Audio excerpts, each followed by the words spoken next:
지난주에 우리가 2020년 마지막 주일 예배를 드렸습니다. 그리고 오늘 우리가 새롭게 새해 2021년 새해 첫 주일 예배를 맞이하게 됩니다. 지난주와 이번 주는 사실 한 주 차이밖에 안 나는데 또 어느 때 보면 어마어마한 갭을 느끼곤 할 때가 있습니다. 새해가 되면 우리가 설레는 마음도 있고 기대하는 마음도 있고, 특별히 코로나와 함께 2020년을 보낸 우리에게는 2021년도에는 이 코로나가 물러가지는 않을까? 그럼 우리는 뭘 해야 되지? 새해 계획도 세우고 또 새해 새로운 결단과 다짐을 하는 시간도 갖기도 합니다. 그래, 2021년도에는 이런 일을 하면 참 좋겠다, 이런 일을 반드시 해야 되리라. 아마 여러분들도 그런 모든 계획과 다짐을 했으리라고 저는 분명히 생각을 하게 됩니다. 저 역시 마찬가지로 담임 목회를 하는 사람으로서 새해가 다가오니까 여러 가지 각오와 다짐들이 막 생겨나더라고요. 그래, 2021년도에는 이런 일을 하면 좋겠다, 우리 성도들과 함께 이런 영적 성숙의 과정을 거쳐가면 좋겠다, 이런 마음의 다짐들이 새록새록 올라오고 있었습니다. 그런데 우리가 처한 현실은 여전히 코로나19라고 하는 상황 가운데 있어요. 대면과 비대면, 행정명령상 또 2주간 연기함으로 말미암아 우리가 비대면 예배를 드려야만 합니다. 한번 시작하면 한 달은 최소한 가는 것 같아요. 17일 이후에는 함께 예배 드리면 정말 좋겠다, 마음의 소원은 있고, 또 게다가 1월 25일부터 우리가 부흥회를 하겠다 그랬는데 부흥회는 최소한 대면으로 해야 되지 않을까라고 하는 간절한 소원도 있습니다. 근데 어떻게 될지 모르는 거예요. 대면 예배를 하다가도 언젠가 또 비대면으로 돌아갈 것 때문에 늘 마음의 염려와 걱정, 그리고 뭘 할 수 없는 그런 상황 가운데 있습니다. 그렇다고 아무것도 할 수 없으니까 그냥 가만히 손 놓고 있자, 이룰 수 있는 건 분명히 아니잖아요. 그러니까 하나님 주시는 마음으로 이런저런 일들을 계획하기는 하지만 그래도 늘 불안함 가운데 있습니다. 그런데 곰곰이 생각해 보니까 이럴 때 해야 하는 일들이 분명히 있더라고요. 이렇게 불안정한 상황 가운데 우리가 신앙생활할 때 뭘 해야 되는가? 신앙의 기초를 튼튼히 해야 되더라고요. 신앙의 기초는 다른 게 없습니다. 말씀과 기도예요. 그래서 우리가 지난 연말에 신약 성경 통독을 함께 하자 이렇게 제안을 해서 15일 만에 신약 성경 통독을 끝냈습니다. 이게 생각보다 쉬운 일은 아니더라고요. 왜냐하면 하루에 읽어낸 양이 거의 1시간은 읽어야만 그 부분을 다 읽더라고요. 저도 연말에 해야 할 일들이 많아서 어제까지 다 마쳤어요. 연내에 못 마쳤는데 혹시나 아직 다 읽지 못하신 분들은 꾸준히 읽으셔서 얼른 신약성경 통독 말씀의 기초를 쌓으셔야만 합니다. 뿐만 아니라 우리가 특별 새벽 기도회, 그리고 11월 한 달간은 우리가 기도의 달로 선포하면서 함께 기도하자 이렇게 제안했고, 우리가 온 마음을 다해서 함께 기도하는 훈련을 하기도 했습니다. 우리가 할 수 없음에도 불구하고 하나님 앞에서 할 수 없는 상황 가운데 손 놓고 있었던 것이 아니라 몸부림치면서 신앙의 기초를 다지기 위해서 애를 썼어요. 저는 여러분들에게 고생하셨다 말씀드리고 싶고, 잘하셨다, 그리고 응원하고 싶어요. 여러분들을 통해 하나님의 크신 역사 일어날 수 있기를 주님의 이름으로 간절히 축원합니다. 2021년 올 한 해 동안은 우리가 예배에 대한 부분을 집중적으로 훈련하고자 합니다. 우리가 가지고 있는 이 성경이라고 하는 건 우리가 신앙생활의 기초고 신앙 지침을 담고 있다. 그래서 무슨 문제가 있으면 우리는 늘 성경을 읽게 되고 성경을 통해서 답을 얻곤 합니다. 그런데 이 성경의 처음부터 끝까지 계속해서 강조하고 있는 부분이 뭐냐면 예배예요. 하나님을 어떻게 예배할 것인가.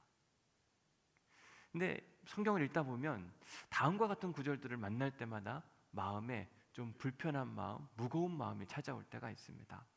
우선 아모스 5장 21절에 보면 내가 너희 절기들을 미워하여 멸시하며, 이스라엘 백성들이 절기를 지키는데 그 절기를 미워하고 멸시한다고 이야기합니다. 너희 성회들을 기뻐하지 아니하나니, 아니, 예배를 드리는데 왜 그걸 기뻐하지 않는다고 하나.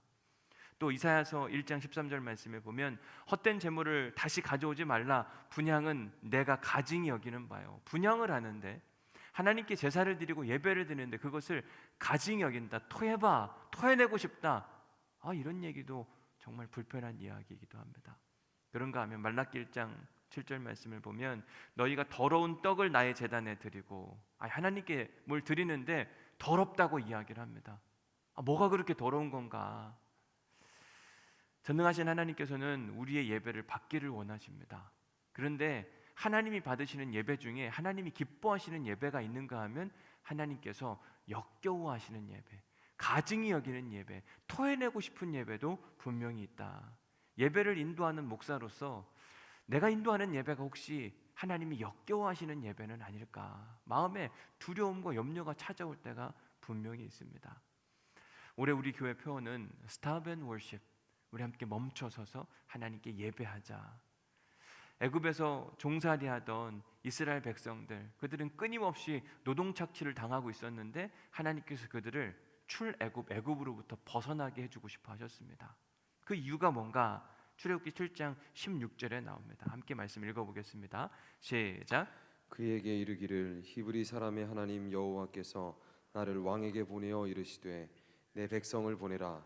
그러면 그들이 광야에서 나를 섬길 것이니라 하였으나, 그들이 광야에서 나를 섬길 것이니라. 쉬운 성경으로 보니까 세번역 성경은 이 부분을 이렇게 번역하고 있습니다. 그에게 이렇게 말하라. 히브리 사람의 하나님이신 주님께서 나를 임금께 보내어 이르시기를 나의 백성을 보내어 그들이 광야에서 나를 예배하게 해라. 예배하게 해라. 살아계신 하나님께서 이스라엘 백성들을 보니 노동착취를 당하고 있는 겁니다. 쉼없이 일만 하고 있어요. 하나님이 이스라엘 백성들에게 원하는 바는 뭐였냐면 그렇게 쉼없이 일하는 게 아니라 하나님께 예배하고 하나님의 보호하심을 받고 하나님의 인도하심 가운데 날마다 살아가기를 원하는데, 이스라엘이 처한 그런 상황은 그런 현실이 아니었습니다.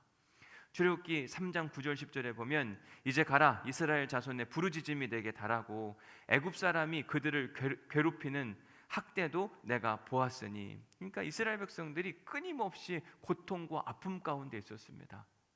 그러니 그들은 기도할 수밖에 없는 거예요. 우리가 하나님을 믿는데 하나님 왜 그렇게 우리가 아프죠? 힘들죠? 어렵죠? 우리가 이 고통으로부터 벗어나고 싶습니다. 간절히 하나님 앞에 기도하고 부르짖었더니 하나님께서 그 기도를 들으셨고, 그리고 그 기도에 응답하심으로 하나님께서 출애굽 계획을 세우셨습니다. 그리고 모세를 부르는 장면이 이 출애굽기 전반부에 등장하는 말씀입니다. 저 역시 마찬가지로 2021년을 살아가는 우리, 어쩌면 쉼없는 경쟁 가운데 살아가고 있습니다. 우리가 잠깐 막 멈추거나 우리가 뭔가를 하는 데 있어서 머뭇머뭇하면 막 불안하고 염려가 되고, 뒤처질까 봐 내가 혹시나 도태되지는 않을까? 사업을 하는데 내가 주일날 쉰다, 이게 말이 되나? 그럼 큰일 날지도 모르는데, 직장에서 내가 언제 쫓겨날지 몰라요. 언제 그만두라 할지 모릅니다. 그런 것 때문에 노심초사 살아가면서 매일을 쉼 없이 살아가는, 어느 때는 진짜 노동을 위해 내가 사는 것인지 정말 알 수 없을 정도로 끊임없이 살아가는 성도들에게 하나님께서 담임 목회라는 저에게 뭐라고 말씀하시냐면 스탑, 멈추게 해라. And worship, 그리고 하나님께 예배하게 해라. 그러면 출애굽을 주도하신 하나님, 나 여호와 하나님께서 너희의 인생을 책임질 것이다. 이게 하나님께서 우리에게 주시는 메시지예요. 우리가 열심히 살아가는 것도 중요한데 열심히 살아가는 것보다 더 중요한 게 뭐냐면 하나님의 인도와 보호하심을 받고 살아가는 것. 근데 우리가 그렇게 하기에는 너무 바쁜 거죠. 사실 하나님은 우리를 도와주고 싶어 하시고 하나님 우리에게 구원의 은혜를 베풀어 주고 싶어 하십니다. 줄인 자에게 먹을 걸 주고 싶어 하시고 병든 자에게 치료함을 선물해 주고 싶어 하시는데도 불구하고 우리가 그런 은혜를 못 누리고 살아가고 있어요. 왜? 너무 바빠서, 너무 할 일이 많아서. 옛날 CM송 중에 그런 노래가 있었습니다. 자기의 일은 스스로 하자, 알아서 척척척, 재능 교육. 우리가 이 교육에 너무 익숙해져 있나 봐요. 할 일이 너무 많은데 바쁘고 어려워요. 많고 힘들고 어려우면 그걸 누군가한테 부탁하면 되는데 이 노래에 익숙해서 그런지 스스로 하려고 애를 쓰는 겁니다. 내가 해결해 봐야지, 내가 움직여 봐야지.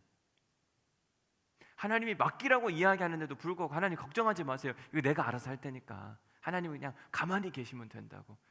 주일 예배는 내가 참석해 드릴 테니까 걱정하지 마시고, 헌금도 제가 할 테니까 그거는 걱정은 하지 마시고 조금만 기다려 보라고.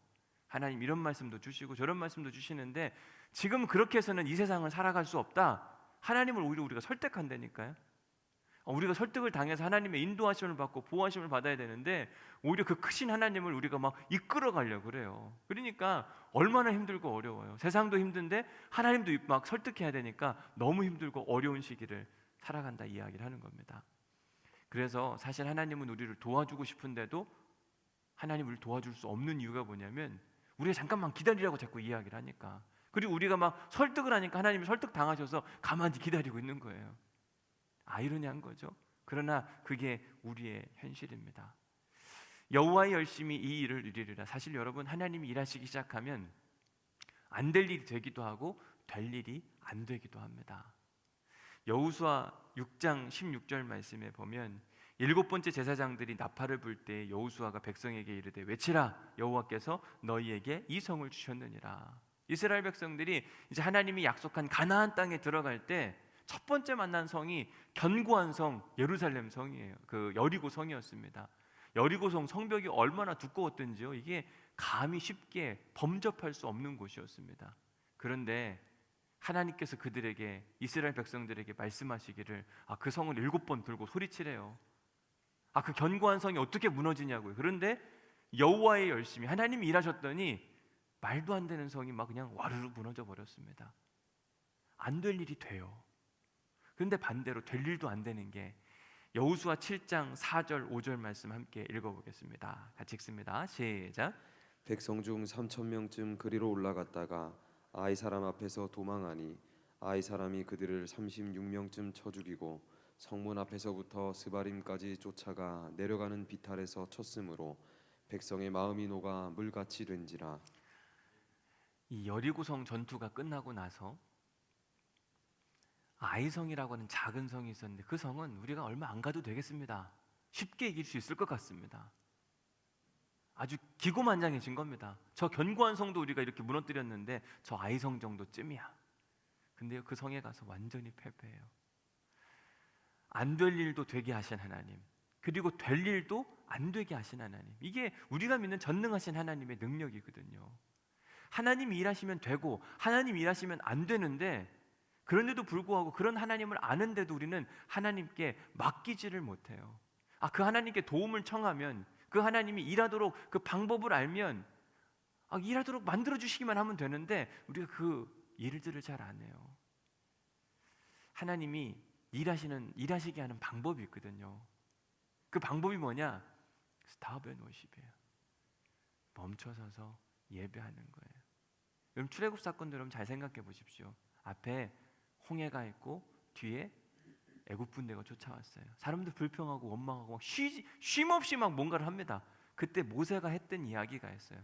뭐냐면 너희는 가만히 서서 스탑, 여호와 하나님이 어떻게 일하실지를 보라, 예배해라. 스탑 앤 월십. 출애굽기 20장 8절 말씀에 보면 안식일을 기억하여 거룩하게 지키라 이렇게 이야기합니다. 안식일이라고 하는 히브리어는 샤밧이라고 하는 단어를 쓰는데, 샤밧은 멈추다, 중단하다 이런 뜻을 갖고 있어요. 샤밧, 멈춰라. 안식일을 지켜라, 멈춰서야만 한다. 거룩하다라고 하는 뜻은 카도시인데, 카도시는 잘라내다라는 뜻을 갖고 있습니다. 즉 안식일만큼은 멈춰서서 하나님과 멀어지게 했던 모든 요소들을 잘라내고 오직 하나님으로만 가득 채우라, 이런 뜻을 가지고 있습니다. 하나님으로만 가득 채워야 한다. 그러면 너희들의 인생의 문제를 하나님께서 채워주시리라. 우리가 스스로 채우려고 하니까 하나님이 못 채우게 하시는 거예요. 사실 하나님이 훨씬 더 크고 많은 걸 갖고 있으니까 더 많은 걸 채워주실 텐데도 불구하고 우리 스스로 채우려니까 힘들고 어렵고 지치고, 그러니까 하나님 뭐라고 해요? 너희들 그만 고생하고 내가 채워줄게, 내가 도와줄게. 멈춰서서 하나님께 예배해라. 그래서 2021년 우리 교회에 목표가 있는데 출애굽기 20장이에요. 자콧 앳 용 하샤바트 레카셰드쇼라고 하는 단어인데, 멈춰서라, 제발 좀 멈춰서서 하나님께 예배하면 좋겠다. 주일날 잠깐 예배드리고 내가 하고 싶은 일을 하는 것이 아니라 완전한 멈춤, 그리고 하나님께 예배하기. 바라기는 2021년 우리가 온전한 멈추고 온전히 하나님께 예배드림으로 말미암아 하나님이 우리를 보호하시고 내가 내 스스로를 보호하는 게 아닙니다. 내가 내 스스로를 풍요롭게 만드는 게 아니라 하나님의 보호하심과 하나님의 풍요하심을 경험하는 우리 온누리교회 성도들 될 수 있기를 주님의 이름으로 간절히 축원합니다. 자, 그러면 우리가 멈춰서서 어떻게 예배할 것인가? 이제 예배에 대한 이야기를 좀 해야 되는데요. 제가 학생들을 가르쳐 보니까 똑같이 공부를 하는데 어떤 학생들은 좋은 점수를 받고 어떤 학생들은 좋은 점수를 못 받습니다. 근데 뭐 좋은 점수 못 받는 학생들이 보니까 특징이 두 가지가 있더라고요. 한 가지는 뭐냐면 그냥 공부를 안 해서 점수를 못 받는 학생들이 있습니다. 그런 학생들은 어떻게 할 수가 없어요. 본인이 공부를 안 했는데 어떻게 좋은 점수를 받아요? 이제 문제죠. 그런데 어떤 학생들은 나름대로 수업도 열심히 참석하고 맨 앞자리에 앉고 뭐 열심히 공부하는 것 같습니다. 그런데도 불구하고 점수를 잘 못 받는 학생들이 있어요. 왜 그런가? 이유가 있는데 그 이유는 나름대로 하기 때문에 그래요. 자기 나름대로 내가 하고 싶은 공부, 분명 선생님이 공부할 때 가이드라인을 줍니다. 이렇게 공부해야 된다. 시험 공부는 이런 걸 해야 되고 시험 문제가 나오면 이런 답을 써야만 한다라고 가르쳐 주는데도 불구하고 자기가 하고 싶은 공부를 해서 자기가 원하는 그 답을 써가지고 내니까 좋은 점수를 받을 수가 없는 겁니다. 예배도 마찬가지예요.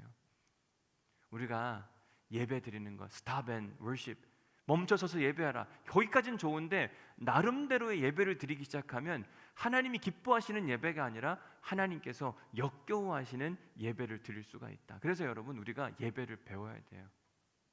How worship our God. 우리가 어떻게 하나님을 예배할 것인가 우리가 분명히 배우고 하나님이 주시는 그 가이드라인대로 가야 되는데 예배에 대한 가이드라인이 어디 있는가? 오늘 우리가 함께 살펴본 이 레위기라고 하는 말씀, 이 말씀은요 구약 성경의 예배 지침서, 어떻게 제사하고 어떻게 예배할 것인가에 대한 부분을 자세히 설명하고 있습니다. 이 레위기는 1장부터 27장으로 되어 있는데 크게는 두 가지로 나눕니다. 1장부터 16장까지는 어떻게 하나님을 예배할 것인가, 예배자의 모습이 나와요. 17장부터 27장까지는 어떻게 예배자가 세상에서 예배자의 삶을 살 것인가, 예배자의 삶에 대한 이야기를 합니다. 그래서 레위기가 사실 굉장히 막 딱딱한 책처럼 느껴집니다. 성경 통독하다 보면 항상 걸리는 게 레위기예요. 출애굽기 20장 이후부터 십계명 나오고 막 성소 짓는 거, 성막 짓는 이야기 막 나오고 여기서부터 막 불편하고 막 힘들고 어려운데 레위기 가면 더 숨이 막힐 것 같은데 생각보다 레위기가 엄청 재밌는 책입니다. 다이나믹해요. 아, 이런 얘기가 숨어 있나? 이제부터 제가 레위기 강해 설교를 할 텐데 레위기 기대하셔도 좋습니다. 너무 재밌는 책이에요. 레위기에 대한 간단한 소개를 해드리면 우선 레위기는 모세가 쓴 5권의 책 중 한 가지인데 창세기, 출애굽기, 레위기, 민수기, 신명기. 그래서 우리가 이 5권을 모세 오경이라 이렇게 부르곤 합니다.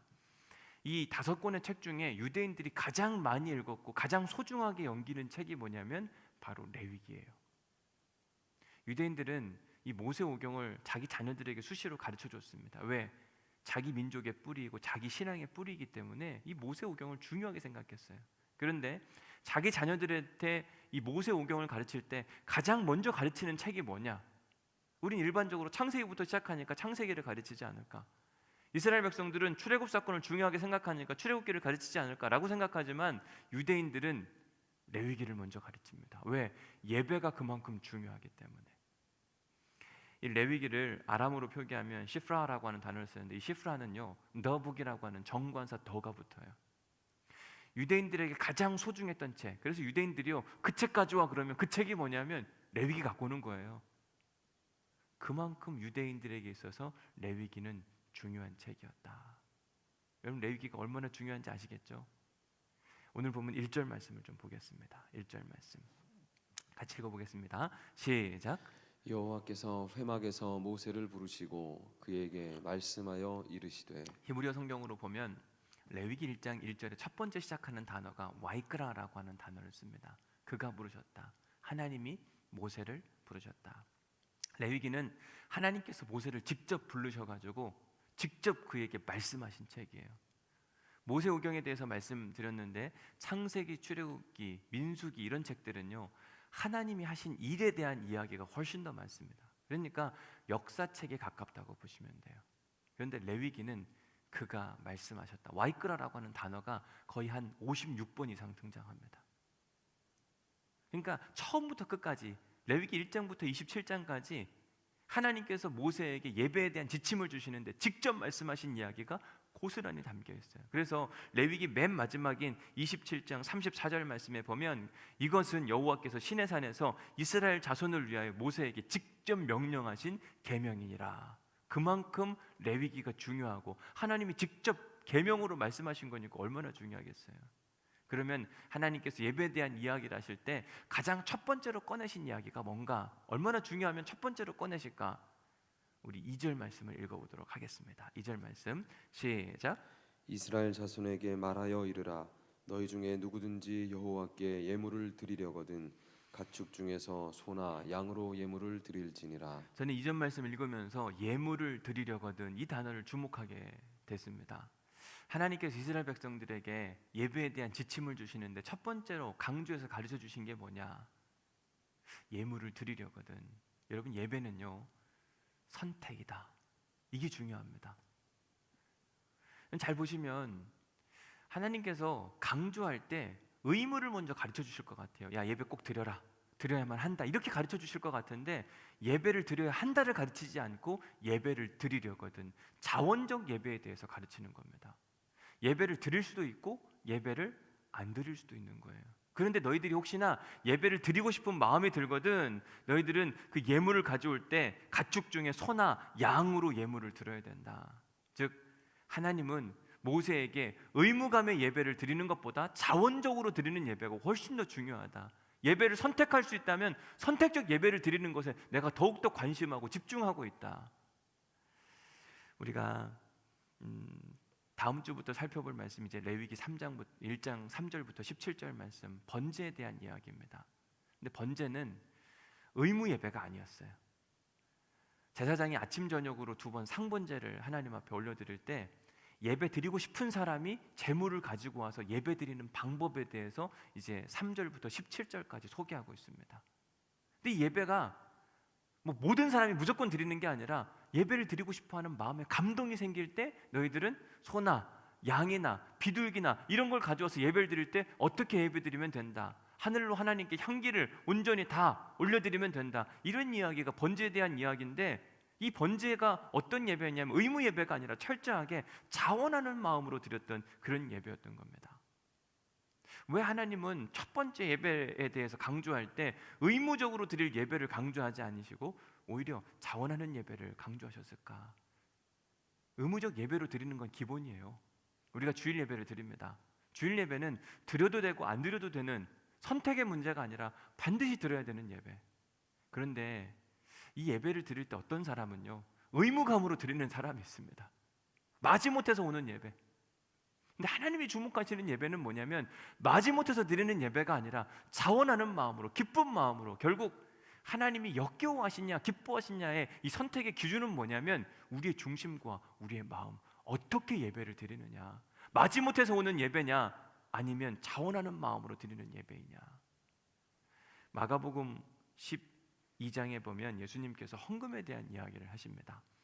예수께서 헌금함을 대하여 앉으사 우리가 어떻게 헌금함에 돈을 넣는가 보실세 여러 부자는 많이 넣었는데 한 가난한 과부는 와서 2렙돈 곧 한 고드란트를 넣는지라. 이 말씀을 이 모습을 보시고 예수님께서 저 가난한 여인이 제일 많이 한 사람이다 이런 이야기를 합니다. 그러면서 그 이유를 설명하는데 뭐라고 말씀하시는가? 12장 44절 그들은 다 풍족한 중에서 넣었거니와 부자들은 그냥 많은 것 중에 풍족한 중에 넣었다고 이야기합니다. 그런데 이 가난한 과부는 자기의 모든 소유 곧 생활비 전부를 넣었느니라.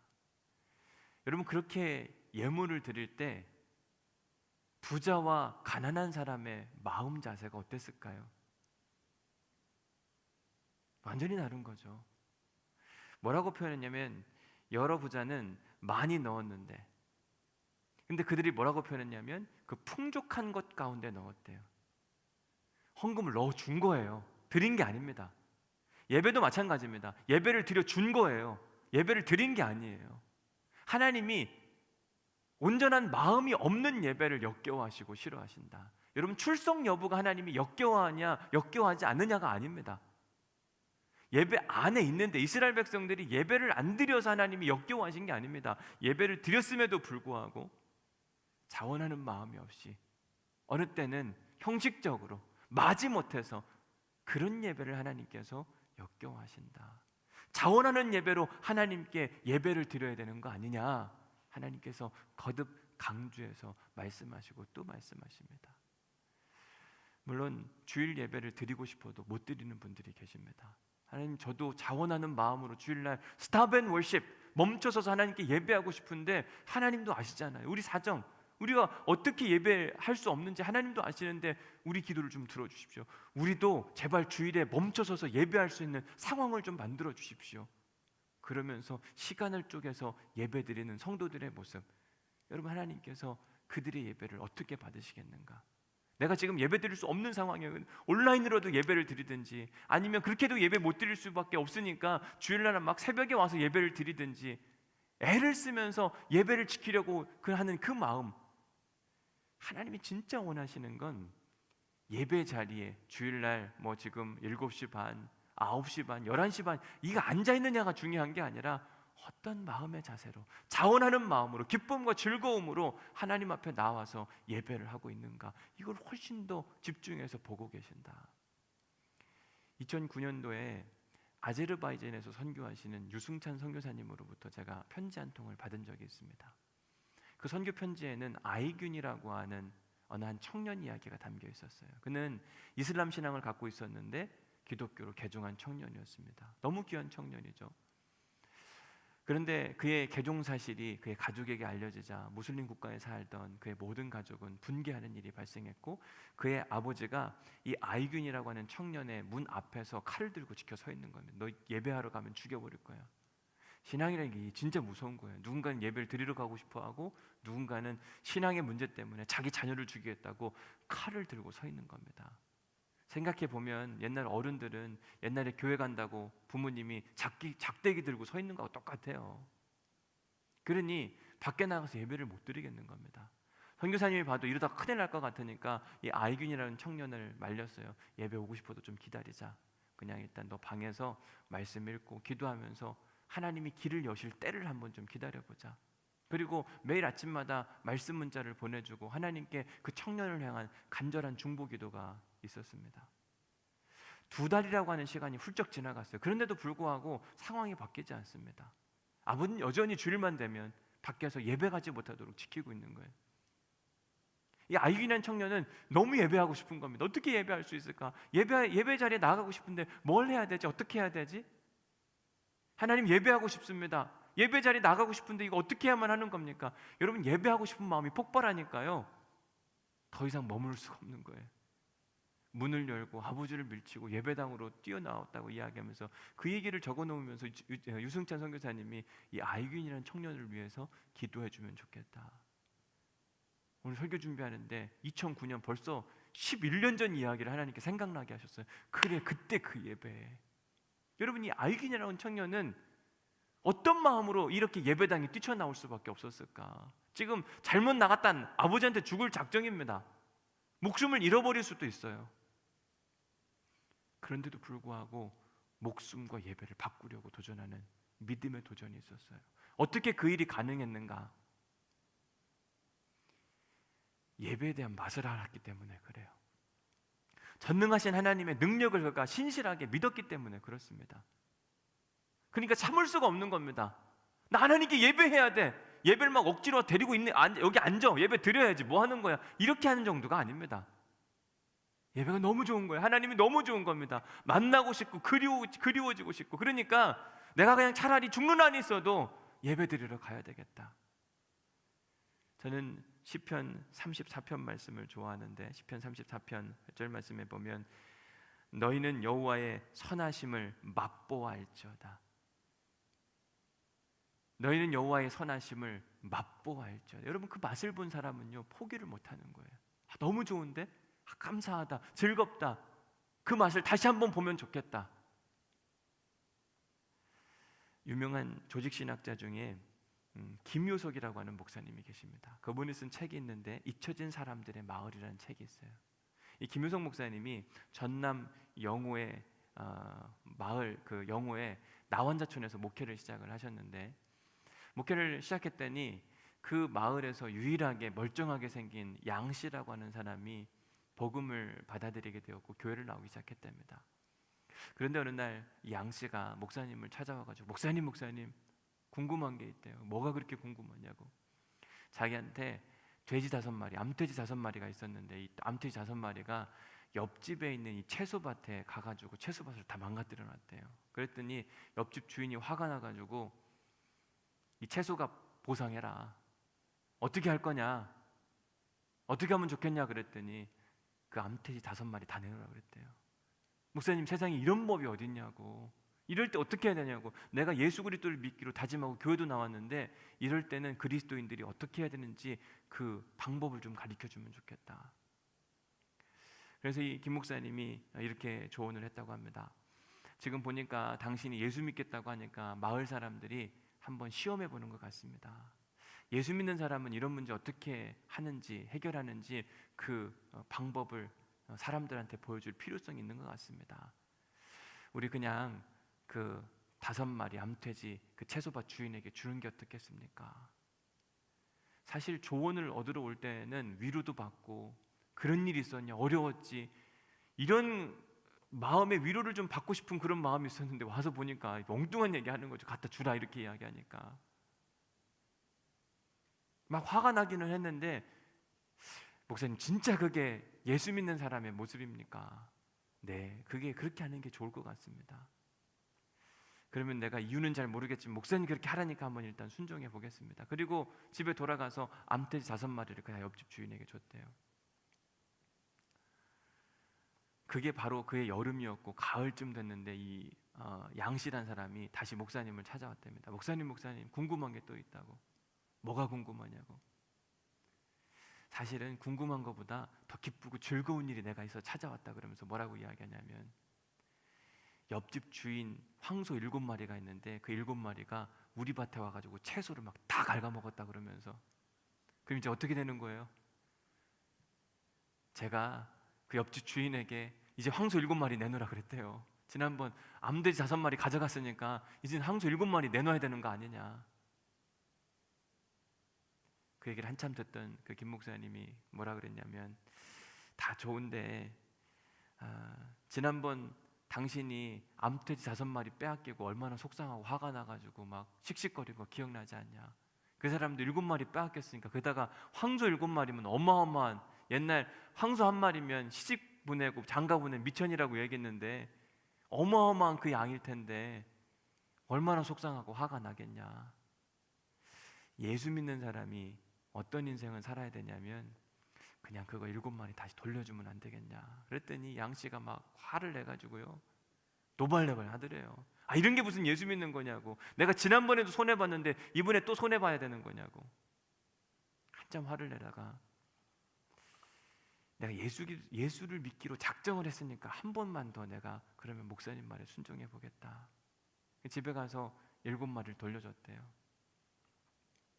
그리고 났더니 그 다음날 양씨가 또 찾아온 겁니다. 목사님 이건 받아도 되겠죠 그러면서. 목사님 이야기 듣고 가서 7마리 돌려줬더니 이 옆집 주인 황소 7마리 주인이 너무 미안한 거 있잖아요. 자긴 지난번에 사실 자기도 억진 거 알죠. 채소밭 좀 망가뜨렸다고 돼지 5마리 달라는 게 말이 되냐고요. 그런데 자기는 그렇게 돼지 5마리를 빼앗아 왔는데 이 양씨는 황소 7마리를 가져갔다가 다시 돌려주는 거예요. 너무 미안해서 잠을 못 잤답니다. 그래가지고 그 다음날 그가 가지고 갔던 빼앗아 갔던 5마리 암돼지를 다 돌려주고, 그리고 그동안 암돼지가 낳았던 새끼 돼지들까지 막 다 갖다 줬대요. 목사님 이건 받아도 되겠죠. 근데 더 기쁜 일이 일어났는데, 더 기쁜 일이 뭐냐면 그 동네 사람들이 양씨와 목사님이 하신 일을 보고 저분들이 믿는 하나님은 진짜인 것 같다. 저분들이 믿는 하나님은 우리가 믿어도 되겠다. 그러면서 온 동네 사람들이 함께 예배의 자리에 나왔다고 이야기를 합니다. 여러분, 이 양씨라고 하는 사람, 예수 믿는 맛을 알았을까요? 몰랐을까요? 아, 이게 예수 믿는 맛이구나. 맨 처음엔요 5마리 주고 황소 7마리 얻었을 때 이게 예수 믿는 맛인 줄 알았어요. 야, 하나님 일하시니까 5마리 빼앗기고 황소 7마리를 얻네? 이게 예수 믿는 맛인 줄 알았는데 더 큰 맛이 기다리고 있는데 그게 뭐였냐면 모든 걸 다 준 줄 알았는데 하나님께서 암돼지에다가 암돼지 새끼까지 주시고 그리고 그거보다 더 중요한 사람들의 영혼을 얻는 그 귀한 은혜를 누린 걸 보면서 이게 예수 믿는 맛이구나. 여러분, 이 양씨 예배 드릴 때 의무감으로 드렸을까요? 자원하는 마음으로 드렸을까요? 기쁨과 즐거움으로, 은혜 가운데. 우리 시편 34편 8절 말씀 다시 한번 읽어보겠습니다. 같이 읽어볼까요? 시작. 너희는 여호와의 선하심을 맛보아 알지어다. 그에게 피하는 자는 복이 있도다. 너희는 여호와의 선하심을 맛보아 알지어다. 맛을 좀 봐라. 그리고 그에게 피하는 자는 복이 있도다. 사랑하는 성도 여러분, 하나님의 선하심을 맛보아하는 사람들은 예배를 드리려거든, 오늘 본문 2절에 보면 예물을 드리려거든 이렇게 표현합니다. 예배를 선택할 수 있을 때 의무적으로 하지 않습니다. 오히려 자원하는 마음으로 일찍 나와서 함께 기도로 준비하고 맨 앞자리에서 하나님을 사모하는 마음 가운데 말씀을 듣고 말씀에 순종하고 그로 말미암아 하나님의 은혜를 경험하고 살아갈 수밖에 없어요. 바라기는 여러분들에게 의무적 예배가 아니라 예배가 선택일 때 여러분들이 자원하는 마음으로, 선택하는 마음으로, 여러분 예배의 자리가 얼마나 많습니까? 그때 여러분 선택적 예배를 드리는 사람, 의무적 예배를 드리는 사람은 어쩔 수 없어서 저 맨 뒤에 앉을 거예요. 근데 선택적 예배를 드리는 사람, 내가 마음이 있어서 드리는 예배 사람들은요 다르다니까요. 하나님이 가장 기뻐하시는 예배를 위해서 고민하고 생각하고, 하나님이 가장 기뻐하시는 예물을 준비하고, 가장 기뻐하는 시간에 찾아오고, 내 중심이 아니라 하나님 중심으로 바뀌어가게 되거든요. 하나님이 우리에게 그런 예배를 기대하고 계십니다. 오늘 예배를 설교를 마무리합니다. 첫 번째 질문입니다. 은혜 받은 말씀을 한번 적어 보십시오. 오늘 양씨에 대한 이야기도 해드렸는데 한번 생각나는 말씀, 은혜 받은 말씀을 한번 적어 보시기 바랍니다.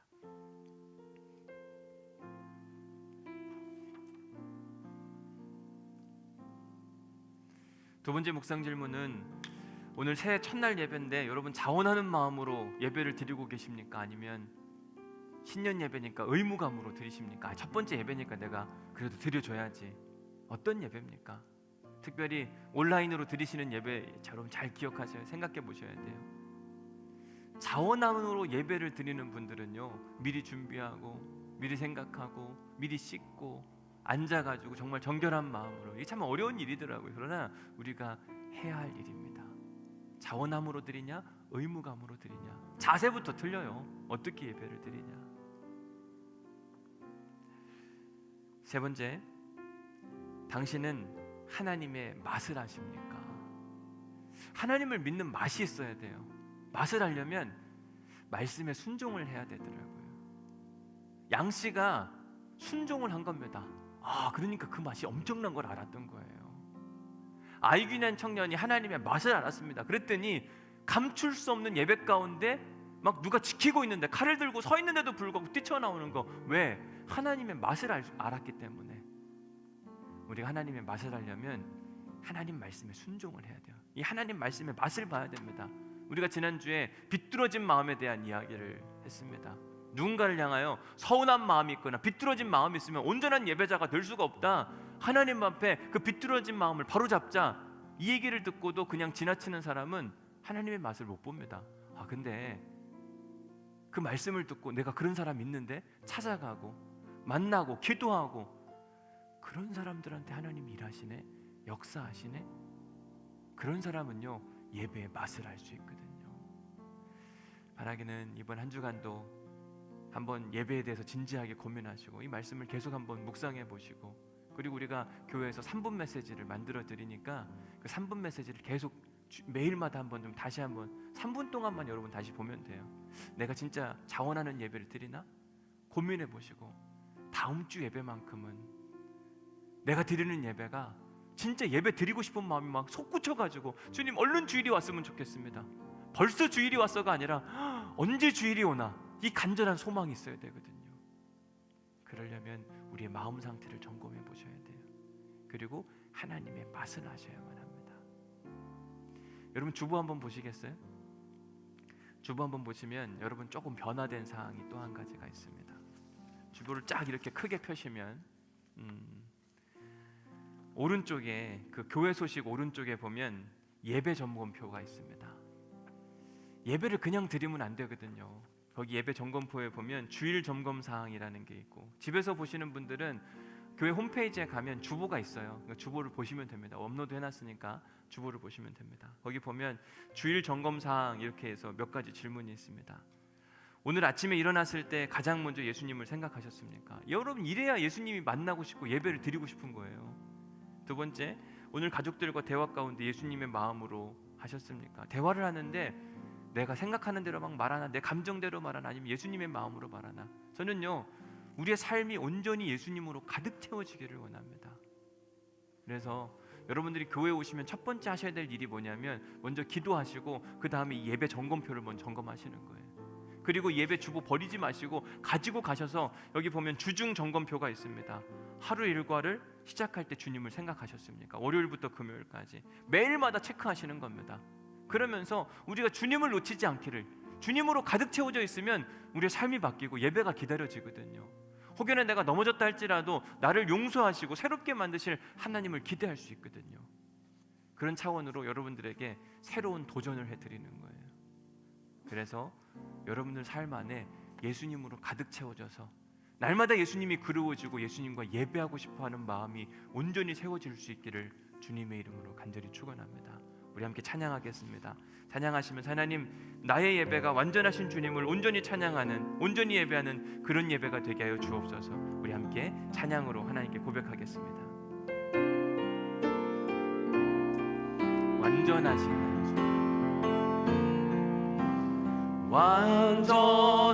완전하신 나의 주, 의의 길로 날 인도하소서.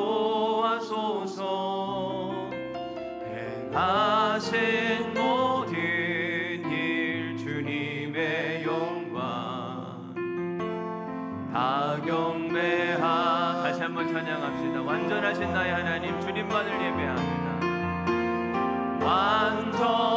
완전하신 나의 주, 의의 길로 날 인도하소서.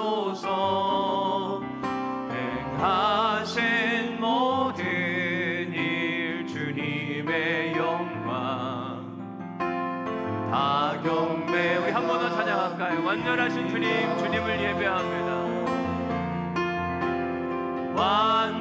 완전하신 나의 주, 의의 길로 날 인도하소서. 행하신 모든 일 주님의 영광 다 경배하. 예배합니다. 주님, 우리 예배를 받아 주옵소서.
하나님 우리 예배를 받아 주옵소서. 우리 예배가 의무감의 예배가 아니라 하나님 자원하는 마음으로 예배드리게 하여 주옵시고, 역겨워하는 예배가 아니라 하나님의 맛을 보고 감격에 찬 예배로 회복되어질 수 있도록 인도하여 주옵소서. 이런 마음을 담아서 이 시간 주님의 이름을 간절히 한번 부르짖고 우리 함께 통성으로 기도하도록 하겠습니다. 기도하십니다. 주여, 하나님을 예배합니다. 하나님을 찬양합니다. 하나님 우리 예배를 받아 주옵소서. 하나님 우리가 예배를 드리러 나왔지만 아버지 우리 예배 중에 기뻐하는 예배가 있고 억지로 드리는 가증한 예배가 있다고 주님 말씀하셨사오니 하나님 우리 예배를 점검하게 하여 주옵소서. 너희가 예배를 드리려거든 하나님 예배는 선택적인 예배를 먼저 주님께서 주목하고 계신다고 말씀하셨사오니 우리가 예배를 선택한다고 할 때 주님 주여 우리에게 그 기회가 주어졌을 때에 하나님 온전히 자원하는 마음이 있도록 도우시고 인도하여 주옵소서. 아버지의 맛을 보지 못하면 자원할 수가 없습니다. 억지로 드릴 수밖에 없습니다. 아버지 마지 못해 드리는 예배가 되지 않게 하여 주옵소서. 자원하는 마음이 일어나게 하여 주옵소서. 예배의 맛, 하나님의 맛, 예수 그리스도의 맛, 십자가의 맛을 알 수 있도록 도우시고 축복하여 주옵소서. 주님 예배합니다. 우리의 찬양을 받아 주옵소서. 우리를 다스려 주옵소서. 우리 안에 주님의 영광과 능력이 나타날 수 있도록 인도하여 주옵소서. 아버지 2021년 주님께서 예배하라고 말씀하셨사오니 주님 예배하게 하여 주옵소서. 하는 마음으로 이 시간 깨어서 온라인으로 함께 예배하는 우리 사랑하는 성도들을 주님께서 어루만져 주옵소서. 이제 매주 예배마다 눈물과 은혜가 있는 감격의 예배가 되길 소망합니다. 사모하지 않는 사람에게는 눈물도 없습니다. 아버지가 그리워지지 않으면 하나님 무슨 예배의 의미가 있겠습니까? 나는 너희들의 예배를 가증히 여기느니라. 기뻐하지 아니한다고 하시는 말씀을 무겁게 여기게 하여 주옵시고 하나님 앞에 예배드릴 때 자원하는 마음이 일어날 수 있도록 인도하여 주옵소서. 예배드리는 맛을 알기를 간절히 소망합니다. 하나님의 맛, 하나님의 능력을 경험하는 한 주가 되길 소망하며 기도합니다. 우리의 삶을 점검하고 예배를 점검할 때 오직 주님만 드러나게 하여 주옵소서. 세상의 영향을 받다가도 다시 하나님 나라의 영향을 받음으로 말미암아 진실과 정의와 공의를 살아가는 우리 모두가 될 수 있도록 도우시고 축복하여 주옵소서. 혹여나 그런 일을 보지 못했을 때 우리 안에 탄식하며 하나님 어찌합니까 눈물을 흘려 기도하는 우리가 될 수 있도록 인도하여 주옵소서. 그래야만 예배가 사모해집니다. 예배에 대한 갈급함이 있습니다. 하나님 이번 한 주간 살아가면서 우리 인생 가운데 예배를 사모하고 그리워하는 한 주간이 될 수 있도록 도우시고 축복하여 주옵소서.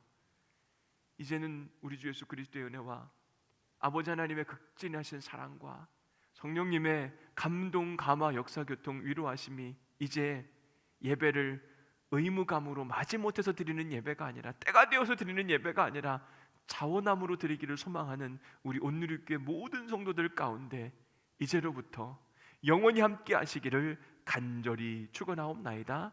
아멘.